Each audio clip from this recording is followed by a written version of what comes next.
Znači, to je novi trend u Italiji.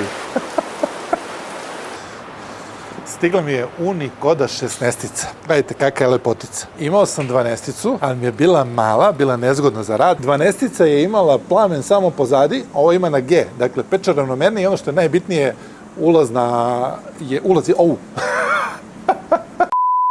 A ovo je mašina koja je najjača pizza outdoor koja postoji. Znači, za ljubitelje pice, amaterske i profesionalne koji hoće praviti picu na polju, ovo je mašina. Da se zna šta radi. Idemo sa jednom margaritom.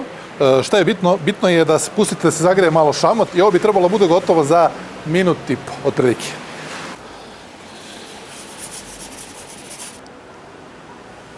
Obzirom da je minut i po, mora odmah da se pripremim za rotiranje. Opa.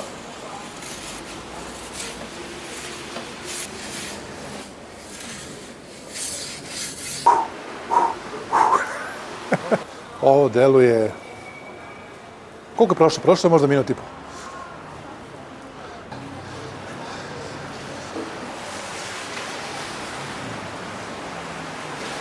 Dakle, za minut i po u kućnim uslovima, to jest u dvorišnim uslovima na otvorenom imate picu koja je perfektna. Znači, ovo su restoranske pice.